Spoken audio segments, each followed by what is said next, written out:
नमस्कार दोस्तों, मैं हूँ विक्रांत और आप सभी का स्वागत करता हूँ आपके ही अपने इस YouTube चैनल पर। तो आज जो कि है 17 अक्टूबर 2024 को एसएससी ने बहुत ही एक अच्छा आप कह सकते हो कि नोटिस लेकर के आया हुआ है। अ, अभी से जो भी एग्जामिनेशन का फॉर्म निकलेगा और उन सभी एग्जाम में वो एप्लीकेबल रहेगा। तो ये रिगार्डिंग है स्क्राइब्स को लेकर के। पता ही होगा लोगों को कि जो पीडब्ल्यूडी कैंडिडेट जो होते हैं उन्हें हेल्प करने के लिए एसएससी जो है एलाउ करती है कि मतलब तो जो हेल्प करते हैं उन्हें वो अस्क्राइब कहलाते हैं। पहले क्या होता था कि अस्क्राइब के रूप में कोई भी जा रहे हैं, जो अपना एग्ज़ाम दे रहे हैं वो भी जा रहे हैं, ठीक है? तो पहले कोई एक नियम सही से नहीं थी, बस इतना था कि जो अस्क्राइब जो बनते हैं वो अपने एग्ज़ाम नहीं देंगे, पर उनको ये फिक्स नहीं था कि वो कितने एग्ज़ाम देंगे। वो अपने एग्ज़ाम जो है एसएससी अपना जो है, अगर वो सीजीएल दे रहे हैं तो वो सीएचएसएल में अगर किसी वक्त असिस्ट कर रहे हैं तो सीजीएल दे सकते हैं या नहीं, ठीक है? इस तरह की चीज़ें कंफर्म नहीं थी। तो इसी को लेकर के एसएससी ने एक नोटिस निकाला है, ठीक है? कुछ नोटिस कुछ इस तरीके से है। The commission provide the facility, जो पहला और दूसरा पैराग्राफ जो है वो कोई काम का नहीं है आपका, आप उसे स्किप कर सकते हैं, ठीक है? तो फैसिलिटी ऑफ मतलब स्क्राइब की फैसिलिटी को सही करने के लिए कुछ मतलब ये निकाला गया कुछ कंडीशंस। सबसे पहला कंडीशन ये है कि one time registration of scribes, जैसे कि आप एप्लीकेशन फॉर्म जब भरते हैं तो उस समय पे आपको ओटीआर करना पड़ता है, मतलब वन टाइम आपको रजिस्ट्रेशन करना पड़ता है।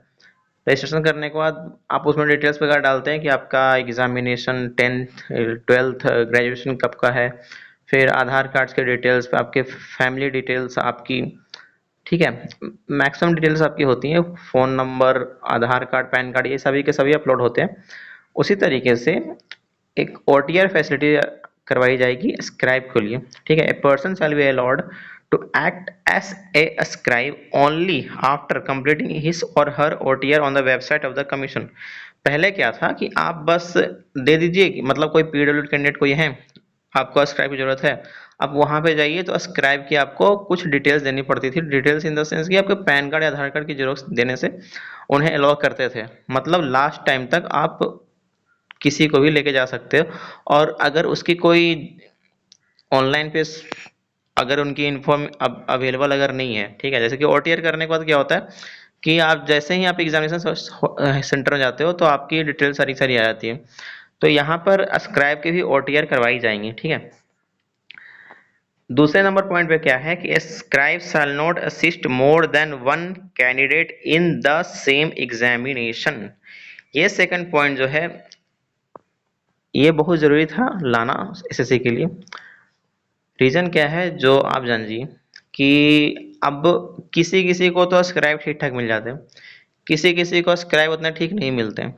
तो होता क्या है कि जो कोई मान लो कि आप 30 साल 32 साल उनका एज हो गया, उनका एज जो है खत्म हो जाती है यूआर कैटेगरी से, तो वो स्क्राइब बन करके कुछ उनको फाइनेंशियली भी हेल्प सपोर्ट मिल जाती है। तो वो क्या करेंगे कि 10 लोगों को अब हेल्प कर दे रहे हैं, ठीक है? तो हेल्प के दौरान ये भी चीज होती है कि वो कहीं ना कहीं थोड़ा सा अपना भी नॉलेज से वो क्वेश्चन सवाल कर सकते हैं। ऐसा नहीं है कि उनका पाबंदी कोई लगी हुई है कि वो कुछ नहीं कर सकते, ठीक है? तो अब उनका क्या होता है कि अब 8-10 लोगों के साथ जा रहे हैं, तो एक तरह से वो फेयर कंपटीशन तो आप सभी के बीच में नहीं रहता है। जो भी पीडब्ल्यूडी कैंडिडेट जो हैं उनके बीच में एक फेयर कंपटीशन तो नहीं रहती है, ठीक है? तो कहीं ना कहीं ये चीज ला करके कि किसी सेम एग्जामिनेशन में अगर कोई सीएचएसएल में कोई स्क्राइब बन करके जा कर रहा है तो वो सिर्फ और सिर्फ किसी एक कैंडिडेट को ही असिस्ट कर सकता है। अगर वो कोई सीजीएल में एग्जाम में जा रहा है तो वो किसी एक कैंडिडेट के बदले ही असिस्ट कर सकता है। पहले ये कंडीशंस नहीं थी, ठीक है? पहले की चीजें अलग थी और अभी जो है कि थोड़ी सी चेंज ला करके एसएससी ने काफी एक अच्छा बदलाव किया है।